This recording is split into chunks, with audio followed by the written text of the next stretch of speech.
ನಮಸ್ಕಾರ, A9 ನ್ಯೂಸ್ಗೆ ಸ್ವಾಗತ. ನಾನು ಅಮೀನ್ ಶೇಖ್. ವಿಜಯಪುರ ನಗರದಲ್ಲಿ ಮತ್ತೊಂದು ಹೊಸ ಬಸ್ಗೆ ಚಾಲನೆ ನೀಡಲಾಯಿತು. ನಗರದ ಆಶ್ರಯ ಮಾರ್ಗದಿಂದ ಸಂಗಮೇಶ್ವರ ಆಸ್ಪತ್ರೆಗೆ ನೂತನ ಬಸ್ ವ್ಯವಸ್ಥೆ ಕಲ್ಪಿಸಲಾಯಿತು. ಸಂಗಮೇಶ್ವರ ಆಸ್ಪತ್ರೆಗೆ ವಿವಿಧ ಜಿಲ್ಲೆಯಿಂದ ರೋಗಿಗಳು ಆಗಮಿಸುತ್ತಾರೆ. ಆದರೆ ಹಲವು ದಿನಗಳಿಂದ ಸೂಕ್ತ ಬಸ್ ವ್ಯವಸ್ಥೆ ಇರಲಿಲ್ಲ. ಅದಕ್ಕಾಗಿ ಸಾರಿಗೆ ಇಲಾಖೆ ನೂತನ ಬಸ್ ವ್ಯವಸ್ಥೆ ನೀಡಿದ್ದಾರೆ. ಅದಕ್ಕಾಗಿ ಸಾರ್ವಜನಿಕರು ಸಂತಸ ವ್ಯಕ್ತಪಡಿಸಿದ್ದಾರೆ. ಇವತ್ತು ನೋಡ್ತಾ ಇದ್ರಿ ನೀವು A9 ನ್ಯೂಸ್. ಇಲ್ಲಿ ಬೆಂಗಳೂರು ಹಾವೇದಿಂದ ಒಳಗ ಸಣ್ಣ ನಗರ ಅಂತೇಳಿ ಕೊಲ್ಲಿ ಇದೆ. ಇಲ್ಲಿಂದು ಬಸ್ KRTC ಬಸ್ ಚಾಲನೆ ನೀಡಿದ್ದಾರೆ. ಇವತ್ತು ಡೈಲಿ ಇಲ್ಲಿಂದು Ganesh Nagar bus stop, court cross, bus stand, Gandhi Chowk, Ashram, ಇದು ಇಲ್ಲಿಂದು ಬಹಳ ಒಳ್ಳೆ ಹಾಸ್ಪಿಟಲ್ ದಿಂದ ಪಾಪ ಜನರಿಗೆ ಬಹಳ ತೊಂದರೆ ಆಗ್ತಿತ್ತು. ಸಾಕಷ್ಟು ಜನ ಬರ್ತಿದಾರ. ಇವತ್ತು ಬಸ್ ಚಾಲು ಆಗಿದ್ಕ ನಮಗೂ ಬಹಳ ಒಳ್ಳೇದ ಅನಿಸ್ತು. ಡಿಪೋ ಮ್ಯಾನೇಜರ್ಗೆ ಧನ್ಯವಾದ ಹೇಳ್ತಾ ಇದ್ದೇವೆ A9 ನ್ಯೂಸ್ ಕಡೆಯಿಂದ. ನಾನು ಅಮೀನ್ ಶೇಖ್. ಈಗಾಗಲೇ ಸಿಟಿಯಲ್ಲಿ ಅನೇಕ ಬಸ್ಸಿನ ಸೌಕರ್ಯ ಇದೆ. ಅದರಲ್ಲಿ ಅವರು ಗಾಂಧಿ ಚೌಕ್ಲಿಂದ ಇಲ್ಲಿವರೆಗೆ ಅಂದ್ರೆ ಕೋರ್ಟ್ ಮುಖಾಂತರ ಮತ್ತು ಜಲನಗರ ಮುಖಾಂತರ, ಗಣೇಶ ನಗರ ಮುಖಾಂತರ ಇಲ್ಲಿಗೆ ಬರ್ಲಿಕ್ಕೆ ಅವರಿಗೆ ಜನರಿಗೆ ಅನುಕೂಲ ಆಗ್ತದೆ. ಈಗಾಗಲೇ ಸರ್ಕಾರ ಮಹಿಳೆಯರಿಗೆ ಸಾಕಷ್ಟು ಬಸ್ಸಿನ ಸೌಕರ್ಯ ಫ್ರೀ ಮಾಡಿರೋದ್ರಿಂದ ಅವರಿಗೆ ಇನ್ನಷ್ಟು ಆರ್ಥಿಕವಾಗಿ ಅವರಿಗೆ ತೊಂದರೆ ಆಗಲ್ಲ ಅಂತ ನಾನು ಭಾವಿಸಿದ್ದೇನೆ. ಉತ್ತಮವಾಗಿ ಮಾಧ್ಯಮದವರಿಗೆ ಧನ್ಯವಾದಗಳು. ಕಳೆದ ನಾವು 10 ವರ್ಷದಿಂದ ಇಲ್ಲಿ ಆಸ್ಪತ್ರೆ ಪ್ರಾರಂಭ ಆದ ನಂತರ ಇಲ್ಲಿ ಬರತಕ್ಕಂಥ ರೋಗಿಗಳಿಗೆ ಬಹಳ ವಾಹನ ಸೌಕರ್ಯ ಇರಲಿಲ್ಲ. ಜಾಸ್ತಿ ಆಟೋದವರು ಸಿಕ್ಕಾಪಟ್ಟೆ ಚಾರ್ಜ್ ಮಾಡ್ತಿದ್ರು. ಆದರೂ ಅವರು ಕಷ್ಟಪಟ್ಟು ಇಲ್ಲಿ ಬರ್ತಾ ಇದ್ದಾರೆ. ಈಗ ಕಳೆದ 8 ತಿಂಗಳಿಂದ ನಾವು KSRTC ಅವರಿಗೆ ಹಾಗೂ ನಮ್ಮ ಆತ್ಮೀಯರೇ ಆದಂಥ ಮೌಲಾಲಿ ಅವರಿಗೆ ಸ್ವಲ್ಪ ಭೇಟಿಯಾಗಿ ಅವರು ನಮಗಿಲ್ಲಿ ವಾಹನ ಸೌಕರ್ಯ ಸ್ವಲ್ಪ ಕಲ್ಪಿಸ್ಬೇಕಂತ ಹೇಳಿದಾಗ ಕಳೆದ 8 ತಿಂಗಳಿಂದ ಒಂದು ಬಸ್ ಬೆಳಗ್ಗೆಯಿಂದ ಸಾಯಂಕಾಲ ತನಕ ಒಂದು 3-4 ರೌಂಡ್ ಬರ್ತಾಯಿದೆ. ಆದರೂ ಮಧ್ಯದಲ್ಲಿ ಕೆಲವು ಟೈಮಿಂಗ್ ಸ್ವಲ್ಪ ಮೇಂಟೈನ್ ಆಗ್ತದೆ ಕರೆಕ್ಟ್. ಬಟ್ ಒಂದೇ ಬಸ್ಸಿಂದ ಅವ್ರಿಗೆ ಕಷ್ಟ ಆಗ್ತದೆ. ಅದಕ್ಕೆ ಇನ್ನೂ ಒಂದು 2-3 ಬಸ್ ಬಂದರೆ ಭಾಳ ಅನುಕೂಲ ಆಗ್ತದೆ ಅಂಥೇಳಿ ಆತು. ಬೇರೆ ಬೇರೆ ಏರಿಯಾದಿಂದ ಇದು ಬಸ್ ಬರೀ ಆಶ್ರಮದಿಂದ ಒಂದು ಬರ್ತಾಯಿದೆ. ಈಗ ಆ ಕಡೆ ಯೂನಿವರ್ಸಿಟಿ ಕಡೆಯಿಂದ, ಆಲಮಿನ ಕಡೆಯಿಂದ ಹಾಗೂ ಇದರ ಸಿವಿಲ್ ಹಾಸ್ಪಿಟಲ್ ಕಡೆ ಕೆಲವೊಂದು ಪೇಷಂಟ್ ಹೋಗಲಿಕ್ಕೆ ಬರಲಿಕ್ಕೆ ತೊಂದರೆ ಆಗ್ತದೆ.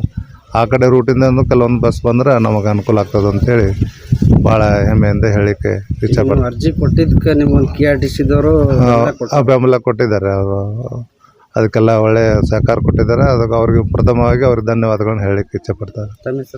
ಡಾಕ್ಟರ್ SS ಪಾಟೀಲ್ ಅಂತೇಳಿ, ಸಂಗಮೇಶ್ವರ ಹಾಸ್ಪಿಟ್ಲ್ ವೈದ್ಯರು. ಇಲ್ಲಿ ಸಾಕಷ್ಟು ಬಡವ್ರ ಪೇಷಂಟು ಮತ್ತು ವಿವಿಧ ಹಳ್ಳಿಗಳಿಂದ ಬರ್ತಾರೆ ಜಾಸ್ತಿ. ಅವರಿಗೆಲ್ಲ ಹೆಂಗಂತಂದ್ರೆ ಈಗ ಬಸ್ ಅನುಕೂಲ ಐತಂದ್ರೆ ಚಲೋ ಆಗ್ತದೆ.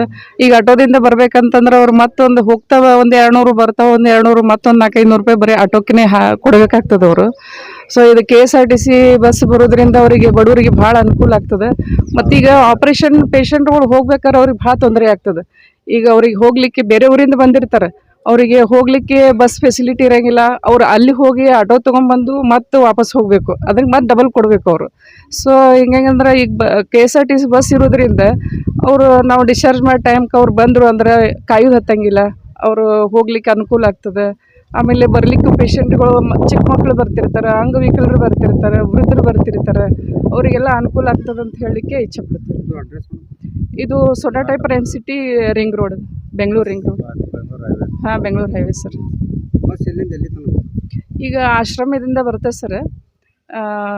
ಈಗ ಇದು ಮಹಿಳಾ ಯೂನಿವರ್ಸಿಟಿಯಿಂದ ಒಂದು, ಮತ್ತು ಈ ಕಡೆ ಕಾಲೇಜ್ ಕಡೆಯಿಂದ, ಮತ್ತು ಇಲ್ಲಿ ಇನ್ನೊಂದು ಅಂದರೆ ½ an ಅವರಿಗೆ ಬಸ್ ಬಂದು ಅಂತಂದರೆ ಪೇಷಂಟಿಗೆ ಕಾಯೋದು. ಹಾಂ, ಬಸ್ ಅದ ಸರ್, ಬರ್ತದೆ ಸರ್. ಹಾಂ, ಬರ್ತದೆ ಸರ್. ಅದು ಡಾಕ್ಟರ್ ಶಾರದಾ ಪಾಟೀಲ್ ಅಂತ ಸರ್. ಇನ್ನೂ ಒಳ್ಳೆಯದಾಗ್ತದೆ. ಬಡಾವಣೆ ಆಗಿ ಈಗಾಗಲೇ 10 ವರ್ಷ ಆಗಿವೆ. ನಮ್ಮಲ್ಲಿ ಕನಿಷ್ಠ ಒಂದು 70 ಮನೆಗಳು ಇವೆ.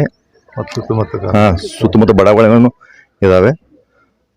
ಆಮೇಲೆ ಈಗ ST ಅವರು ನಮಗೇನು ಇದು ಬಸ್ಸಿನ ಅನುಕೂಲ ಮಾಡಿಕೊಟ್ಟಿದ್ದಾರೆ. ಅವರಿಗೆ ತುಂಬ ಧನ್ಯವಾದಗಳು. ಇನ್ನಷ್ಟು ಅನುಕೂಲ ಆಗಬೇಕಾಗಿದೆ ಬಸ್ಸಿಂದು. ಈಗಾಗಲೇ ಸಾಕಷ್ಟು ಆಗಿದ್ದೇವೆ ಬಸ್ಸಿನ ಅನುಕೂಲ. ಇದೇ ರೀತಿ ಮುಂದುವರಲಿ ಅಂತ ಅವ್ರಿಗೆ ಕೇಳ್ಕೊತೀನಿ. ಉಪೇಂದ್ರ ದೇಸಾಯಿ. ನಾವು ಬಡಾವಣೆಯಲ್ಲಿ ಬಸ್ ಮಾಡ್ಬೇಕಾದ್ರೆ ಇಲ್ಲಿ ಬಡಾವಣೆ ಜನ ಎಲ್ಲರೂ ಸಹಕಾರ ಕೊಟ್ಟರು ರೀ. ಮತ್ತು ಸಂಗಮೇಶ್ವರ ಆಸ್ಪತ್ರೆ ಏನೈತಿ ಸಾಕಷ್ಟು ಸ್ಪೆಷಲಿಸ್ಟ್ ಆಸ್ಪತ್ರೆ ಇದೆ. ಇದು ಜನ ಭಾಳ ಬರ್ತಾ ಇದೆ. ಯಾಕಂದ್ರೆ ಸಿಟಿ ಜನ ಅಷ್ಟೇ ಬರಲ್ಲ, ಹಳ್ಳಿ ಜನ ಕೂಡ ಬರ್ತಾರೆ. ಇವಾಗ ಸುರ್ಪುರ್ಲಿಂದ ಬರ್ತಾರೆ, ತಾಳಿಕೋಟೆಯಿಂದ ಬರ್ತಾರೆ, ಮುದ್ದೇವಾಳಿಂದ ಬರ್ತಾರೆ, ಸುತ್ತಮುತ್ತ ಹಳ್ಳಿಯಿಂದ ಬರ್ತಾರೆ. ಸರ್ ಒಳ್ಳೆ ಡಾಕ್ಟರ್ ಅದಾರ ಅಂತೇಳಿ ಎಲ್ಲಿಂದೋ ಬರ್ತಾರೆ ಜನ. ಇವತ್ತು ನೋಡಿ ಯಾದಗಿರಿ ಸುರ್ಪುರಿಂದ ಡಾಕ್ಟರ್ ಅಲ್ಲಿ ಇದ್ರು ಸಹಿತ ಇವತ್ತು Patil doctor S S Patil ಅವರು ಕೈಗುಣ ಚೆನ್ನಾಗಿದೆ ಅಂತೇಳಿ ಮತ್ತು ಅವ್ರು ಬಡವರ ಬಂದು ಡಾಕ್ಟರ್ ಎಸ್ ಎಸ್ ಪಾಟೀಲ್ ದಂಪತಿ ಅವರು ಅಂದ್ರೆ ಪೂರಾ ಅವ್ರು ಬಡವರ ಬಂದು. ಯಾಕಂದ್ರೆ ನಮ್ಗೆ ಇಷ್ಟೇ ಕೊಟ್ಟು ಹೋಗ್ರಿ ಅನ್ನೋ ಅಂತ ಭಾವನೆ ಇಲ್ಲ ಅವ್ರ ಬಲ್ಲಿ.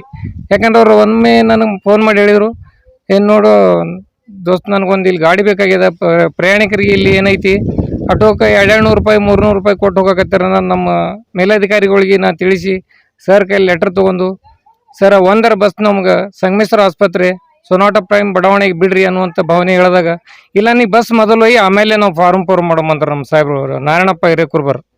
ಆಮೇಲೆ ನಮ್ಮ ಡಿಪ್ ಮ್ಯಾನೇಜರ್ ವಾಲಿಕರ್ ಸರ್ ಹೇಳಿದೆ, ಯಾರಂದ್ರು ಸರ್ ನಮ್ಮ ಡಾಕ್ಟರ್ ಎಸ್ ಎಸ್ ಪಾಟೀಲ್ ಭಾಳ ರಿಲೇಷನ್ದಾಗ 30-35 ವರ್ಷದಿಂದ ನಾವು ಅವ್ರ ಜೊತೆಯಲ್ಲೇ ಇದ್ದೀನಿ ರೀ, ಅವ್ರು ಭಾಳ ನಮ್ಗೆ ಬೇಕಾದವ್ರು ಅದಾರ ಸರ್. ಮತ್ತು ಮೇಲಾಗಿ ಸೊನಾಟ ಪ್ರೈಮ್ ಬಡಾವಣೆ ಅವ್ರು ಸರ್ ಗಣಪತಿ ಚೇರ್ಮನ್ರಾಗಲಿ ಉಪಾಧ್ಯಕ್ಷರಾಗಲಿ ಅಧ್ಯಕ್ಷರಾಗಲಿ ಭಾಳ ಒಳ್ಳೆಯ ಜನ ಅದಾರ ಸರ್. ಅಲ್ಲಿ ಸೊನಾಟ ಪ್ರೈಮ್ ನಗರ ಅಂದ್ರೆ ಒಂದು ಒಳ್ಳೆಯ ಸುಂದರ ಸಿಟಿ ಬಿಜಾಪುರಲ್ಲಿ. ಅಂಥಲ್ಲಿ ಒಂದು ಸಂಗಮೇಶ್ವರ ಆಸ್ಪತ್ರೆ ಐತೆ ಅಂದ್ರೆ ಡಾಕ್ಟ್ರಿಗೆ ತಕ್ಕಂತೆ ಆಸ್ಪತ್ರೆಗೆ ತಕ್ಕಂತೆ ಸೊನಾಟ ಪ್ರೈಮ್ ಸಿಟಿ. ಇಲ್ಲಿರುವಂಥ ಜನರು ಕೂಡ ಒಳ್ಳೆಯವರು ಇದ್ದಾರೆ.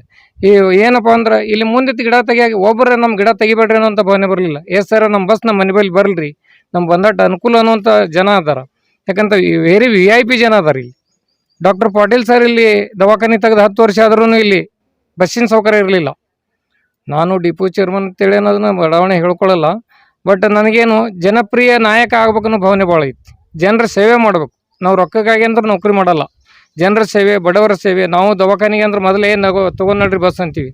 ಡಾಕ್ಟರ್ ಎಸ್ ಎಸ್ ಪಾಟೀಲ್ ಸರ್ಗೆ ಶಾರದಾ ಮೇಡಮ್ ಅವ್ರು ಇವತ್ತು ಒಡೋಡಿಗೆ ಬಾಗೇವಾಡಿ ತಾಲೂಕಿನಾಗ ಏನಾದರೂ ಕರೀತಾರೆ ಮಂದಿ, ನಮ್ಮಲ್ಲೇ ಬರ್ರಿ ಅಂಥ ಆಸ್ಪತ್ರೆ. ಸಂಗಮೇಶ್ವರ ಆಸ್ಪತ್ರೆ ಅಂದ್ರೆ ಬಿಜಾಪುರ ಜಿಲ್ಲಾಕ್ಕೆ ಫೇಮಸ್. ಸಂಗಮೇಶ್ವರ ಆಸ್ಪತ್ರೆ ಅಂದ್ರೆ ನಾವು ಬರ್ತೀವಿ ರೀ, ಡಾಕ್ಟರ್ ಪಾಟೀಲ್ ಸರ್ ಕಡೂರು ಅವ್ರೇನ್ರಿ ಅಂತಾರೆ. ಅವರೇ ರೀ ಅತನ ನಾವು ಬರ್ತೀವ್ರಿ ಸರ್ ಅಲ್ಲಿಗೆ ಅನ್ನುವಂಥ ಭಾವನೆ ಅವರು ಇಟ್ಕೊಂತಾರ. ಯಾಕಂದ್ರೆ ಇಲ್ಲಿಗೆ ಬಸ್ಸಿನ ಸೌಕರ್ಯ ನಾವು ಮಾಡೋಕ್ಕೆ ಪ್ರಯತ್ನ ಮಾಡಕತ್ತೀವಿ. ಇಲ್ಲಿ ಜನನೂ ಎಲ್ಲರೂ ಕೇಳ್ಯಾರ ನಮಗಿನ್ನ ಬಸ್ ಬೇಕ್ರಿ ಅಂತೇಳಿ. ಇದು ಒಂದೇ ಬಸ್ ಅಲ್ಲ, ಇನ್ನೂ 5-6 ಬಸ್ ಹಾಕಕ್ಕೆ ನಾವು ಅನುಕೂಲ ಮಾಡ್ತೀವಿ. ಒಂದೇ ಬಸ್ಲಿದ್ದು ಏನೈತಿ ಅವ್ರಿಗೆ ಭಾಳ ತೊಂದರೆ ಆಗ್ತದೆ. ಯಾಕಂದ್ರೆ ಪೇಷಂಟ್ಗಳಿಗೆ, ರೋಗಿಗಳಿಗೆ ಕೆಲವೊಬ್ರು ಮುದುಕರು ಬರ್ತಾರೆ, ವಯಸ್ಸಾದವರು ಇರ್ತಾರೆ, ಕೆಲವೊಬ್ರು ಅಂಗವಿಕಲರು ಬರ್ತಾರೆ, ಕೆಲವರಿಗೆ ಕೈಕಾಲು ನೋವು ಇರ್ತಾವೆ, ತೊಂದರೆ ಆಕ್ಕವು. ಅದಕ್ಕೆ ಏನೈತಿ ನಾನು ಪ್ರಯತ್ನ ಮಾಡಿ ಈ ಬಡಾವಣೆಗೆ ಒಂದು ಸುಂದರ ಬಡಾವಣೆ ಇದ್ದಂಥದ್ದು ಬಡಾವಣೆ ಅಂದ್ರೆ ಬಿಜಾಪುರದಾಗ ಸೊನಾಟ ಪ್ರೈಮ್ ಸಿಟಿ. ಈ ಸೊನಾಟ ಪ್ರೈಮ್ ಸಿಟಿಯಲ್ಲಿ ಒಂದು ಸಂಗಮೇಶ್ವರ ಆಸ್ಪತ್ರೆ ಹೈಟೆಕ್ ಸ್ಪೆಷಾಲಿಟಿ ಆಸ್ಪತ್ರೆ ಐತೆ ಅಂದ್ರೆ ಭಾಳ ತುಂಬ ಒಳ್ಳೇದು. ನಮ್ಗೆ ಭಾಳ ಇದ್ರ ಹೆಮ್ಮೆ ಆಗ್ಯದ. ಯಾಕಂದ್ರೆ ಇಂಥ ಆಸ್ಪತ್ರೆ ಸಿಗೋದು ಭಾಳ ಕಡಿಮೆ. ನಾವು ಡಾಕ್ಟ್ರುಗಳಿಗೆ ಕಾಯ್ಬೇಕಂದ್ರೆ 2-3 ತಾಸು ಕಾಯ್ತೀವಿ. ಹಂಗಿಲ್ಲ doctor S S Patil sir ಹಂಗಿಲ್ಲ, 5 ನಿಮಿಷ ಬಂದೇವನು ಆಯ್ತು ನೋಡ್ತೀನಿ ನೋಡ್ರಿ, ನಾ BLDಗೆ ಹೋಗೋದೈತಿ 2 ನಿಮಿಷ ನೋಡಿ ಹೋಗ್ತೀನಿ, 2 ಪೇಷಂಟರು ಅನ್ನುವಂಥ ಭಾವನೆ ಅವರಲ್ಲಿ. ನಾವು ಇವತ್ತು ಮಾಧ್ಯಮದವರಿಗೆ ಧನ್ಯವಾದ ಹೇಳಿ, ಇಲ್ಲಿ ಜನರಿಗೆ ಧನ್ಯವಾದ ಹೇಳಿ, ಡಾಕ್ಟರ್ ಪಾಟೀಲ್ ಸರ್ಗೆ ಎಸ್ ಎಸ್ ಪಾಟೀಲ್ ಸರ್ಗೆ ಧನ್ಯವಾದ ಹೇಳಿ, ಅವ್ರ ದಂಪತಿಗೂ ಪೂರಾ ನಾವು ಹೃತ್ಪೂರ್ವಕವಾದ ಧನ್ಯವಾದ ಹೇಳಿ 2 ಮಾತು ಹೇಳಕ್ಕೆ ಬಯಸ್ತೀನಿ. ನನ್ನ ಹೆಸರು MG ಚಪ್ಪರ್ಬಂದ್, ನಿರ್ವಾಹಕ. ಆಟೋ ಸಂಬಂಧ ಬಹಳ ತ್ರಾಸ ಆಕ್ಕಿತ್ರಿ ನಮ್ಗೆ. ಬಸ್ ಅನುಕೂಲ ಮಾಡಿದ್ದು ಒಳ್ಳೇದಾಯ್ತು.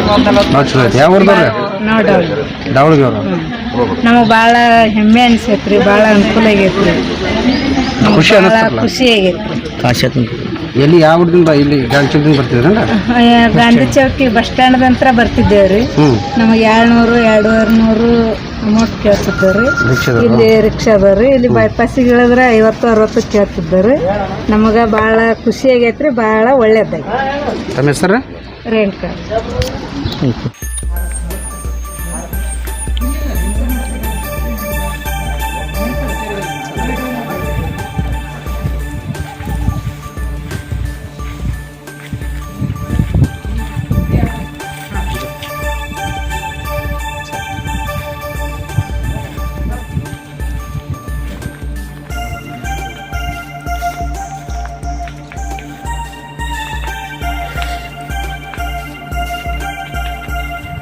ಸರ್ ಅಷ್ಟೇ ರೀ.